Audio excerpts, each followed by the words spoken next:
Hello, welcome to UPSC essential. इस video में हम जानेंगे ईरान इसराइल कॉन्फ्लिक्ट के बारे में और देखेंगे किस प्रकार से ये कॉन्फ्लिक्ट इंडिया को अफेक्ट कर सकता है। जैसे कि हमें पता है कि शुक्रवार से इसराइल द्वारा कुछ स्ट्राइक ईरान के ऊपर कैरिड आउट किए गए थे, जिसमें मेनली उन्होंने मिलिट्री एंड न्यूक्लियर फैसिलिटीज को टारगेट किया। ओके, ऑल इन ऑल कहा जाता है in report 78 people were died.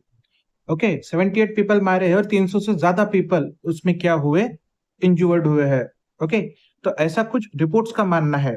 और इसराइल ने जो ये ऑपरेशन किया है वो उन्होंने as a operation rising lion इस नाम से किया है। ये prelims point of view important है। ओके, कौन सा ऑपरेशन राइजिंग लॉयन, ये इसराइल द्वारा जो अटैक किया गया था ओके ईरान पे, उसे कहा गया है। ये चीज आप याद रखिए। ओके, तो ये जो ऑपरेशन था, इस ऑपरेशन में लगभग 200 इसराइली एयरक्राफ्ट इनका इस्तेमाल किया गया। अप्रोक्सीमेटली 100 टारगेट जो थे इन ईरान, उनको टारगेट करने के लिए, उन पे अटैक करने के लिए, और जिसमें मोस्टली जो सीनियर मिलिट्री ऑफिशियल्स थे वो या फिर न्यूक्लियर साइंटिस्ट थे वो, इनकी मौत हुई। जब ये अटैक हुआ, अटैक होने के बाद ईरान ने इस अटैक को कहा डिक्लेरेशन ऑफ वॉर, क्योंकि ये अटैक बहुत बड़े पैमाने पे था। Okay, near about 80 people and more than 300 people if getting injured. तो ईरान ने डायरेक्ट कहा कि ये एक एक्ट ऑफ वॉर है, और उन्होंने रिटेलिएट भी उसी तरीके से किया, लॉन्ग रेंज मिसाइल्स इसराइल की कैपिटल जो है कमर्शियल टेल ईव उस पर डालकर। ओके, और मोर देन 34 पीपल कहते हैं कि इस काउंटर अटैक में भी इंजर्ड हुए हैं। और जो इसराइल है, ओके, इसराइल के डिफेंस मिनिस्टर जो है, उन्होंने कहा है कि लगभग 3 लोग इस काउंटर अटैक में मारे गए हैं। ओके, ईरान जो है उन्होंने उनका काउंटर अटैक रोकना चाहिए। ओके, ऐसा किसका कहना है? इसराइल के डिफेंस मिनिस्टर का। अगर ईरान उनका काउंटर अटैक नहीं रोकेगा तो इसराइल जो है तेहरान जो है, ओके, उनकी कैपिटल, उसको पूरा खत्म कर देंगी, तबाह कर देंगी, ऐसा उनका कहना है इसराइल के डिफेंस मिनिस्टर का। बेसिकली ये जो टेंशन है ये एक्सकेलेट हो रहा है। ओके, और ये इसी वजह से एक्सकेलेट हो रहा है और इंटरनेशनल न्यूज पे है, क्योंकि जो इसराइल ने टारगेट की है ओके ईरान में, वो बेसिकली न्यूक्लियर फैसिलिटीज थी। न्यूक्लियर फैसिलिटीज थी, इसीलिए वहां पे जब अटैक हुआ तो वहां पे रेडिएशन लीक हुए। ओके, अब रेडिएशन लीक होने की वजह से क्या हुआ, वो एरिया अभी कंटेमिनेट हो चुका है। ऐसा किसका कहना है? आईएईए के चीफ, ओके, यानी इंटरनेशनल एटॉमिक एनर्जी एजेंसी, इनके चीफ राफेल ग्रोसी, इनका कहना है। ओके, जिन्होंने जो शुक्रवार को इमरजेंसी मीटिंग हुई थी यूनाइटेड नेशन सिक्योरिटी काउंसिल की, उसमें उन्होंने कहा। ओके, इसके अलावा ओके, जो ये इसराइल है, इसराइल ने और 2 जगह, ओके, एक इस्फहान और फ्रोडो, यहाँ पे अटैक किया। क्लियर? जो बेसिकली उन्होंने अटैक किया था स्टार्टिंग में, जिस जगह पे उन्होंने अटैक किया था जहां पे न्यूक्लियर फैसिलिटी थी, उसका नाम था नतांज। ओके, याद रखिए आप, नतांज, इस जगह पे उन्होंने अटैक किया था। और इस अटैक को जस्टिफाई करते हुए नेतन्याहू, इन्होंने कहा कि वो जो है ओके आने वाले कई दिनों तक अटैक चालू रखेंगे, जब तक वो ईरान का जो खतरा है इसराइल को, उसको पूरी तरीके से तबाह नहीं कर देंगे।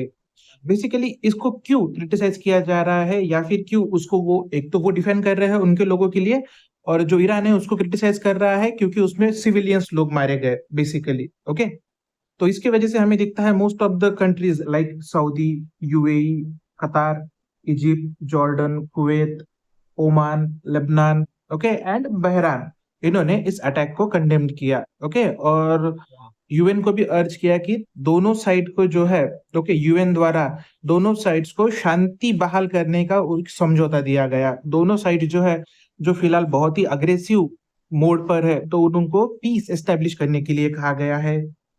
ये जो कॉन्फ्लिक्ट हो रहा है ईरान एंड इसराइल के बीच में, इसके वजह से इंडिया को क्या प्रॉब्लम हो सकता है, ये हमें इंपॉर्टेंट पता होना जरूरी है। ओके, तो जैसे कि हम लोग पढ़ते ही है आईआर में कि इंडिया जो है उसका बहुत ही एस्पिरेशनल प्रोग्राम, एक आईमैक यानी India middle east and Europe corridor, और दूसरा international north south transport corridor, ये दोनों कॉरिडोर इंडिया जो है उसके ट्रेड को एक्सपांड करने के लिए ओके एस्टैब्लिश कर रहा है, जिसकी वजह से इंडिया का ट्रेड बढ़ेगा।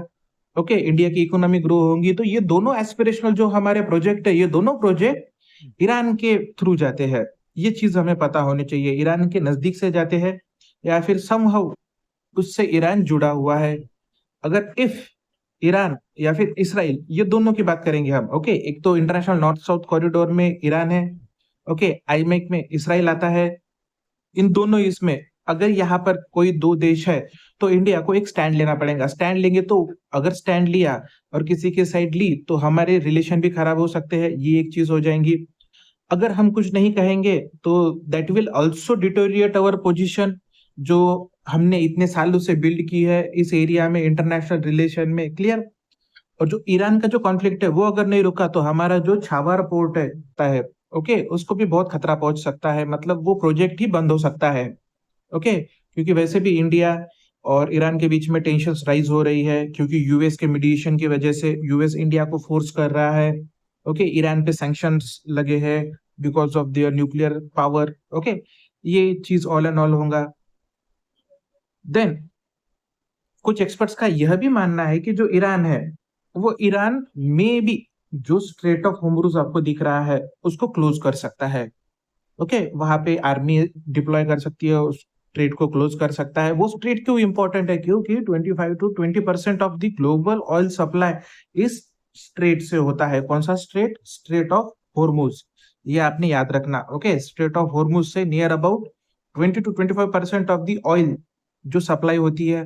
भारत को सबसे ज्यादा, ओके, एलएनजी सप्लाई जो होता है कतार से, ओके, तो वो भी थ्रू दिस पैसेज ही होता है। ये चीज भी हमें पता होनी चाहिए, ओके।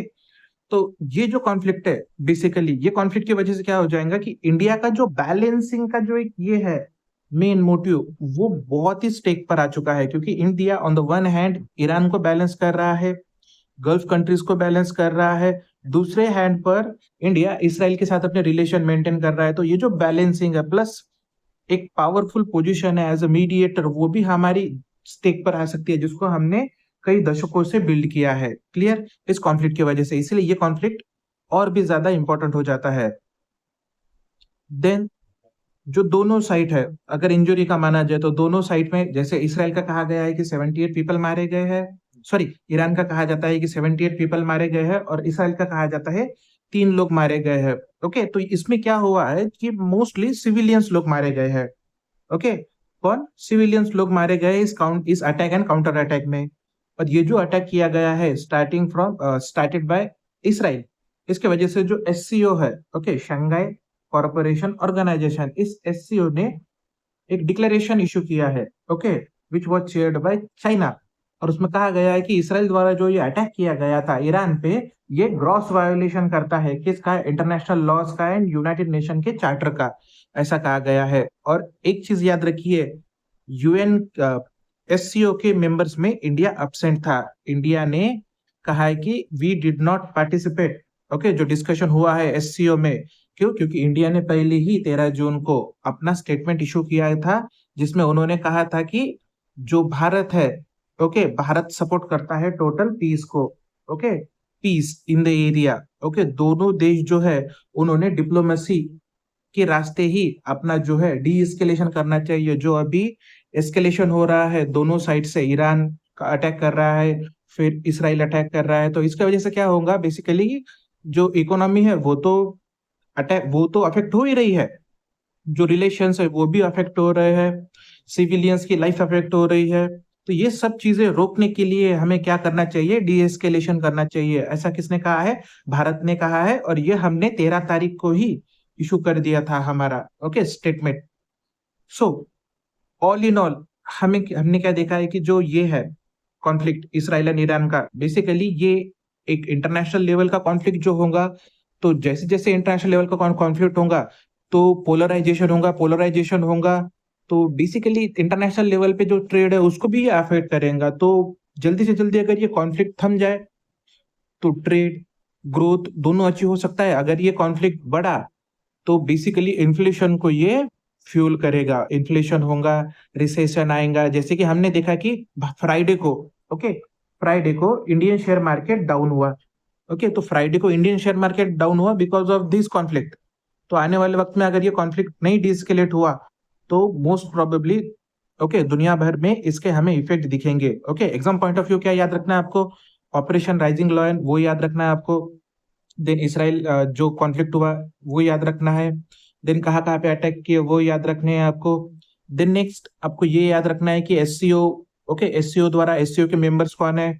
देन इंडिया का स्टैंड अगर हम देखेंगे तो इंडिया हमेशा इंडिविजुअल स्टैंड लेते आ रहा है पहले से, तो अब तक। क्लियर, इतनी चीजें आप याद रखिए, ये आपको प्रीलिम्स में हेल्प कर सकती है एंड मेंस में भी हेल्प कर सकती है। Thank you very much.